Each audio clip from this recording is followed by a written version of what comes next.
Thank you, Elaine. As I stated earlier, tonight's session is the second in a series of 5 informative sessions focusing on specific aspects of state and local taxation, including learning about the criteria for a fair and equitable system, assessing the question whether current state policy of lowering corporate taxes furthers the goals and economic growth of the state for its residents, and taking a look at other state league tax policy positions and their effectiveness to further that state league's advocacy goals. Our ultimate goal is to work to member agreement on a revised LWVNC state and local tax policy position and will be the subject of our final and 5th session. With that background, let me outline tonight's format. First will be our guest speaker's presentation. Dr. Ken Klase, retired associate professor of UNC Greensboro. Following Ken's presentation, I, with Lucille's assistance, will pose follow-up questions from the committee to Ken, and as time permits, ending with me moderating questions from attendees. And again, as Elaine instructed, I will ask that you type your questions into the Q&A room by clicking on the Q&A icon, which should appear at the bottom of your screen. Next slide, please, Elaine. We are very pleased to have Dr. Ken Klase return as our guest presenter for this evening's session. Dr. Klase is a retired associate professor in the Department of Political Science from UNC at Greensboro, with a concentration in public budgeting and finance and public policy analysis. Ken has written over 16 publications, including Capital Budgeting and Finance, a guide for local governments, and numerous academic and professional articles and presentations. He's also a member of the League of Women Voters. He has a BA from Ohio State University in International Studies, an MBA from Auburn University, and a Doctor of Public Administration from the University of Georgia. Ken, I will now turn it over to you.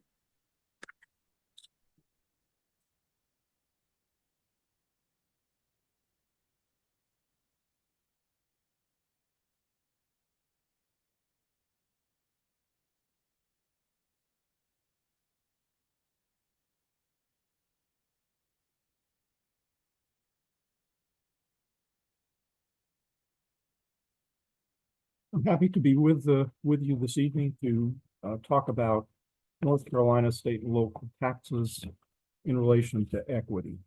I'm going to primarily focus on major North Carolina state taxes, including income tax, sales and use tax, and corporate income tax, and North Carolina local taxes, including property tax and local option sales tax. And initially, it would be good to take a few minutes to think about the concept of tax equity and how it's defined. It's normally thought of basically as fairness in tax burden imposed by tax structures, whatever tax structures you may be looking at, and is usually measured in terms of ability to pay or capability to bear the burden of the individual tax structure that you're looking at. And equity can be thought of from a couple of perspectives, either horizontal equity, which is equal treatment of taxpayers who have equal capability to pay, or vertical equity, which concerns the proper relationship between relative tax burden paid by individuals with different capabilities to pay. And those with more capability should pay more tax in terms of vertical equity. And in terms of gauging equity of a tax, any type of tax structure, it's normally gauged in terms of effective tax rates, which look at the actual taxes paid in relation to income of the taxpayer. And there are descriptions, which I'm sure many of you are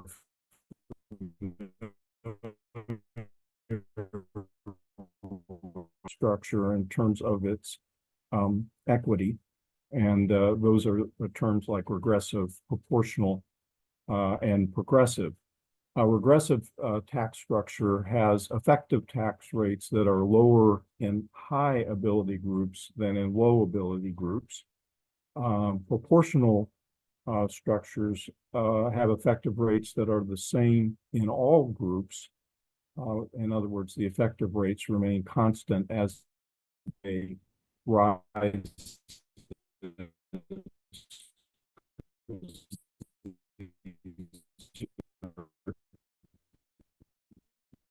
And progressive rates that are higher in high ability groups than low ability groups, and the effective rate rises as the ability to pay rises.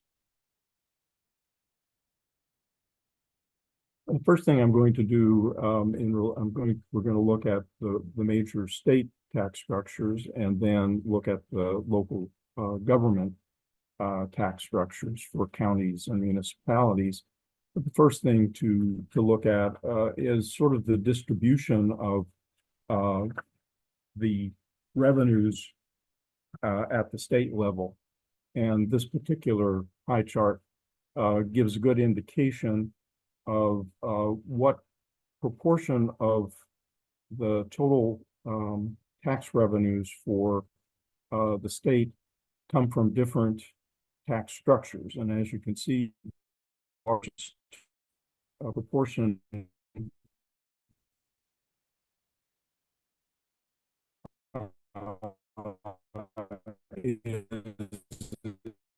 so that's of state revenues come from individual income taxes. That's 53.3% of total revenues. The second largest tax structure at the state level is sales and use. And as you can see, that's a little over $9 billion and about 30.4% of total tax revenues at the state level. And third is the corporate income tax at 1.5% of total revenues.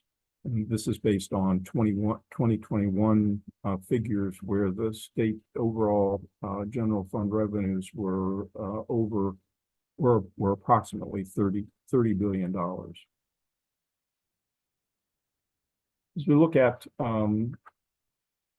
tax equity considerations, the biggest source of income is the individual income tax at the state level. And as I said, in 2021, it was 53.3% of total revenues. North Carolina has a flat or proportional individual income tax rate, and it was 4.75 in 2023, and this year is 4.5%. The flat rate individual income tax started in 2014 at 5.8%. As a result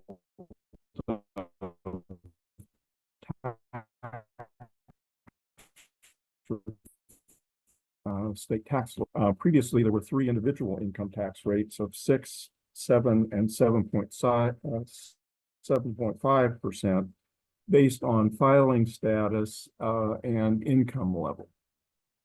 Individual income tax rates are scheduled to continue to decrease to 4.25% in 2025 and continue at 3.99% for the years after 2025. And this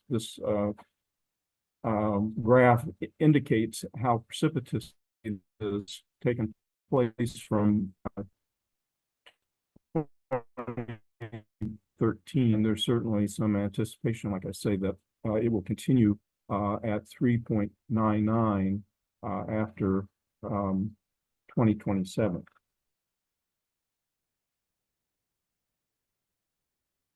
So looking at the individual income tax at the state level, it is a flat tax and proportional in terms of its rate, the same rate at all income groupings.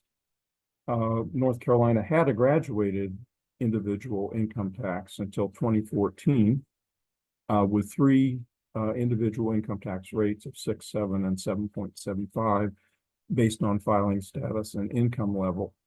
And the previous rate structure would be considered a progressive tax in terms of the definitions that I talked about earlier, because the effective rates rise as ability to pay increases. So if you look at this flat individual income tax rate that North Carolina has, it's not considered equitable of income from all income groupings, regardless of ability to pay considerations, and is thus has regressive impacts, placing a greater tax burden on those with lesser ability to pay.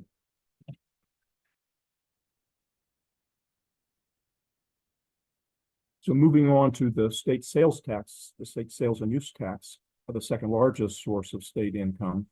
It applies to all sales unless exempted, including some services, which it was added in recent years.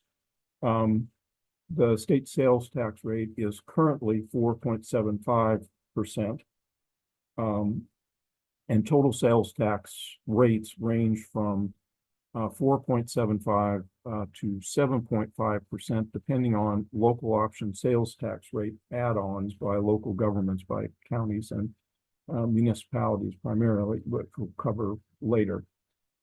Food is exempted from the state portion of the sales tax at 4.75%, and other exemptions apply, such as for prescription drugs, prescription medicines, certain medical devices, and sales of items paid for by with food stamps. These exemptions mitigate the regressive impacts to some extent, but only with respect to the state portion of the tax. So North Carolina's state sales tax is not considered equitable because the effective rate is higher for low-income groupings than for high income groups, and thus it's regressive, placing a greater tax burden on those with a lesser ability to pay. You can see this in terms of this bar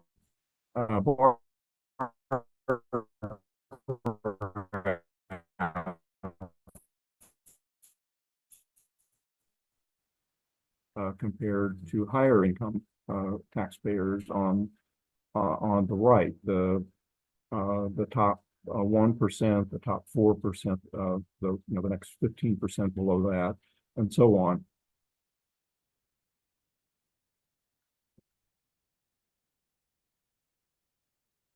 The next tax to look at the state level is the corporate income tax, and it's the third largest source, as you saw from the pie chart at the beginning, with 1.5 billion in 2021 as 5% of the total tax revenues for the state.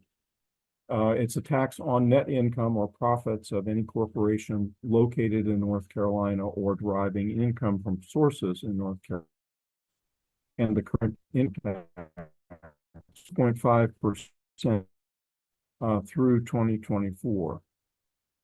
It was previously approximately 7% before 2014. After 2024, the 2.5 rate will begin a steep drop to 0% in 2030 if the plans that have been proposed for this particular revenue source go into effect. But even before the decline to 0% that's prospectively planned, the North Carolina, it currently has the lowest state corporate income tax rate in the country, except for those who have zero. We don't have zero yet, but looking at the slide, this is again, indicating a precipitous drop-off after 2013 and the state tax reform took place, all the way down to our current level at 2.5% current corporate income tax rate. So the North Carolina corporate income tax is not considered equitable because it violates equity considerations between corporations,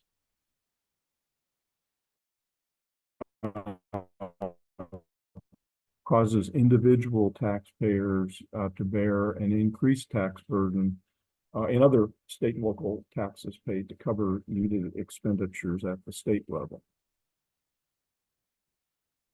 Now let's move along to look at the local government tax structures in North Carolina, the revenue sources. And as you can see, the largest percentages here of local revenues are not actually tax structures per se, but they're intergovernmental revenues at 34% from state and federal, and charges and miscellaneous at 30%. This is an aggregate, the pie, an aggregate total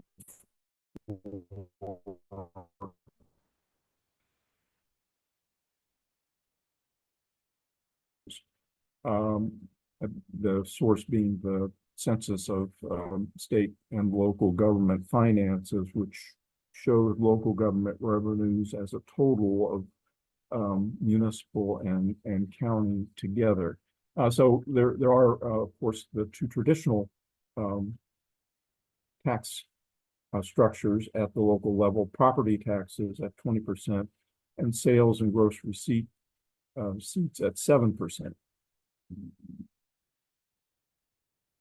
The local option sales tax provides 7% of total revenues at the local government level, relatively less significant than property taxes at 20%, which is the other traditional tax structure for North Carolina local governments.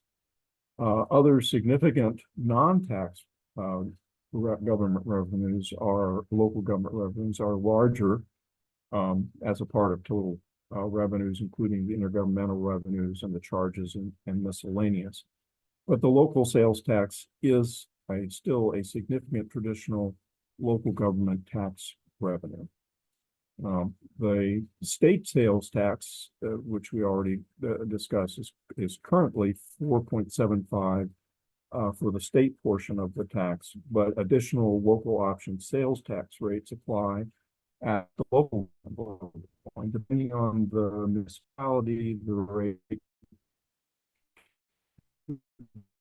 county and municipalities in most areas bring the sales tax rate total up to somewhere between 6.75 and 7% in most counties. I'll show you here's a listing of all the counties, and there are quite a number of counties. They actually quite often push the limits of this, and the range is typically in the 6.5, 6.75 range, but there's a few at 7%, and even Durham County at 7.5%.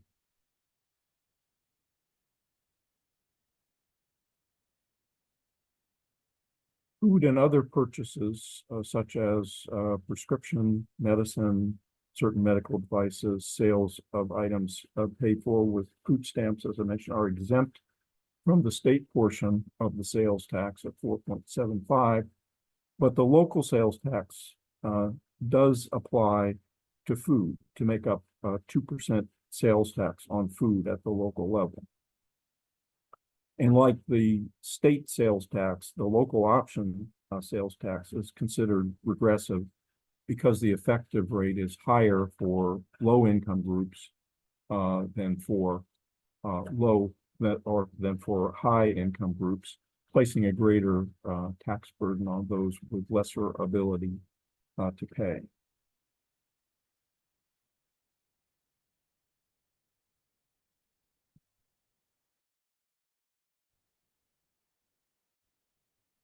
And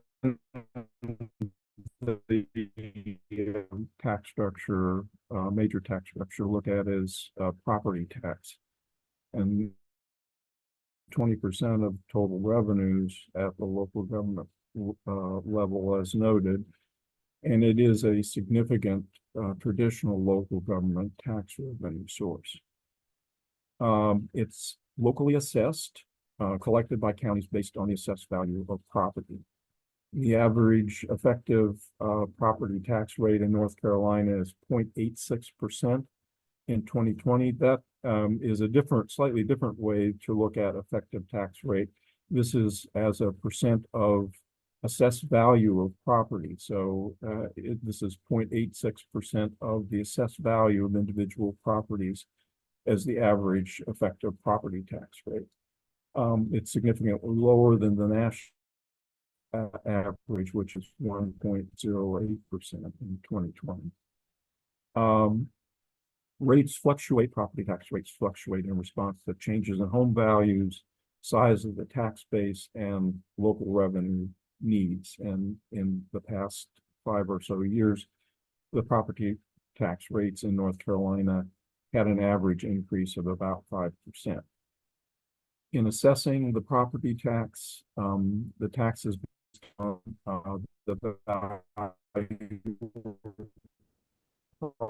the process. The county assessor determines the value of the property and is required to revalue a property at least once every 8 years.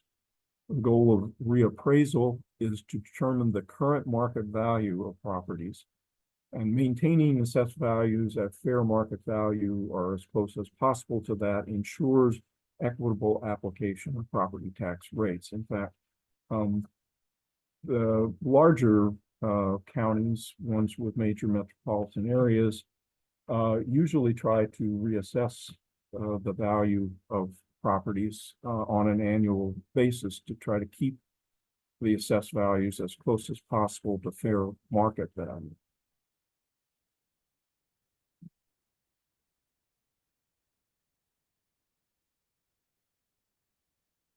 In terms of the property tax, there are property tax exemptions and exclusions, and that's certainly a significant potential way to mitigate inequities in the property tax to some extent. Certainly ensuring that those with less ability to pay or other adverse considerations would receive some property tax relief. There's a whole range of different kinds of exemptions, including elderly or disabled homestead exemptions, elderly and disabled property tax deferrals, which are circuit breakers, disabled veteran homestead exclusions, present use value assessments, builder property exemptions, and historic property exemptions.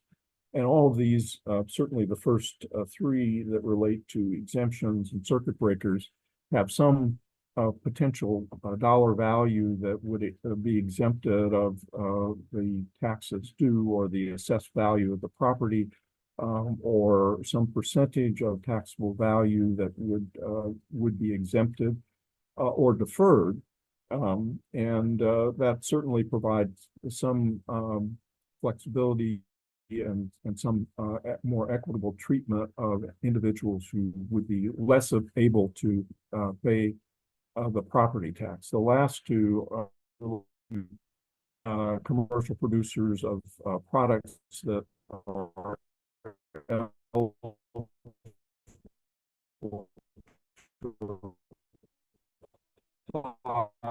their property or builder property tax exemptions that are available for qualifying residential and commercial builders who are in the process of building residences or commercial property improvements, and historic property exemptions, which designate particular historic properties to be eligible for property tax deferrals while they're developing it. So there's a range of different things that are exemptions, exclusions, or assistance to people who have the ability to pay the property tax.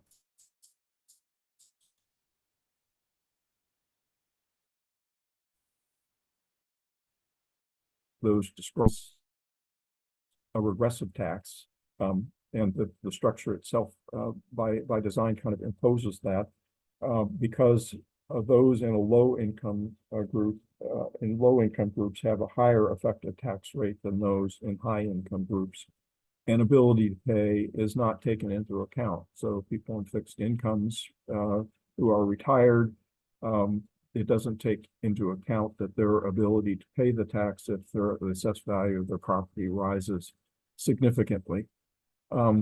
They might need some of these exemptions and circuit breakers. The quality of assessment and the degree to which you have things like exemptions or exclusions are significant in helping with equity considerations to a certain extent. Problem typically is whether taxpayers know about this, even though most counties go to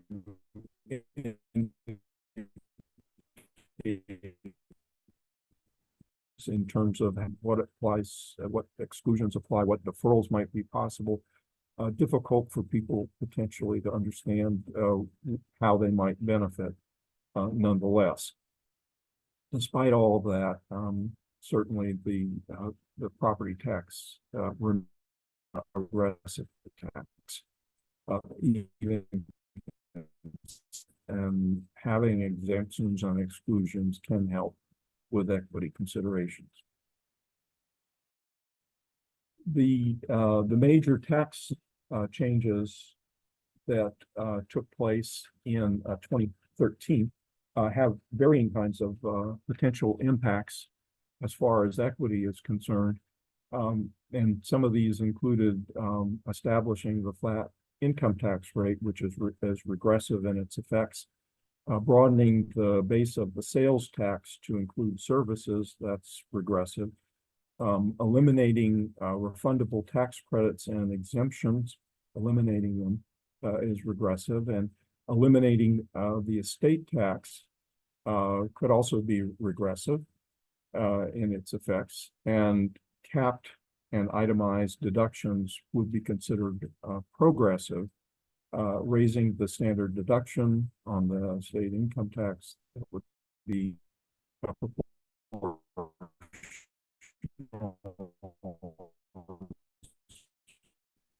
franchise tax would definitely be regressive as well.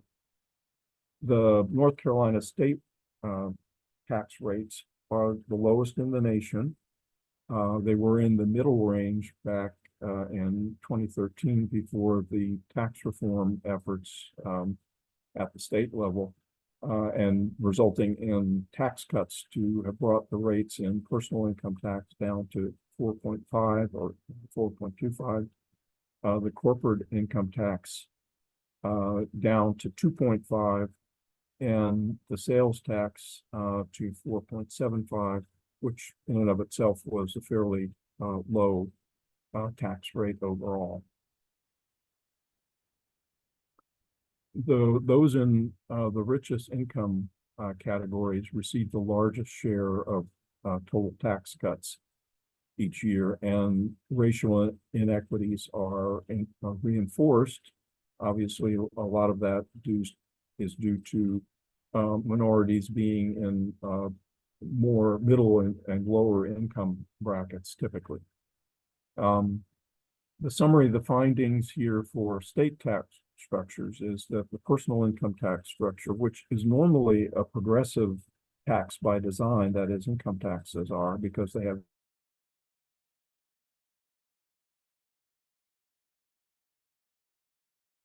proportional and not equitable, because it has regressive impacts. It places greater tax burden on those with lesser ability to pay. The sales tax is also not considered equitable because the effective rate is higher for low-income groups than for high-income groups, and thus it's regressive, placing a greater tax burden on those with lesser ability to pay. And the North Carolina corporate income tax is also not considered equitable because it violates the equity considerations between individual and corporate taxpayers for equitable sharing of tax burden, causing individual taxpayers to bear an increased tax burden in other state and local taxes paid to cover public expenditures. And a summary of findings for local government tax structures in terms of equity. Certainly, like the state sales tax, the local option sales tax is considered regressive because effective rates are higher for low-income groups than for high-income groups, placing a greater tax burden on those with lesser ability to pay.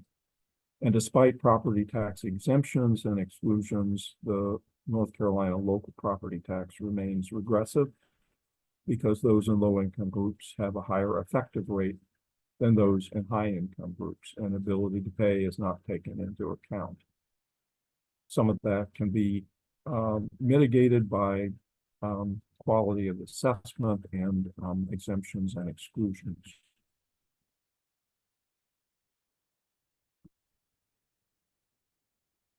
So thinking about this in terms of overall considerations, including assessments of tax equity for both state taxes and local government taxes in North Carolina, there are really few bright spots with respect to tax equity at the state and local levels. In addition to the current legislative tax policy,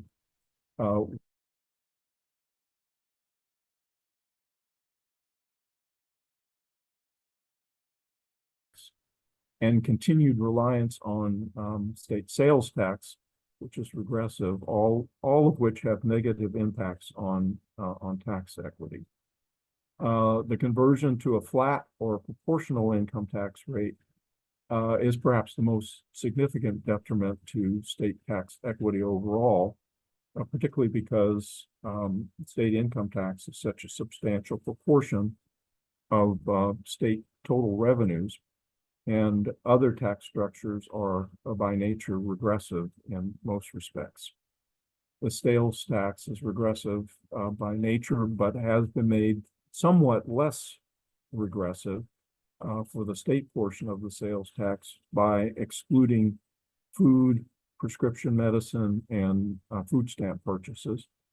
The corporate income tax rate reductions contribute to state tax inequities by reducing business and corporate share of tax burden versus individual taxpayers paying other types of state taxes, state and local taxes. Local government tax structures in terms of the local option sales tax and the property tax have regressive impacts, and some of that might be mitigated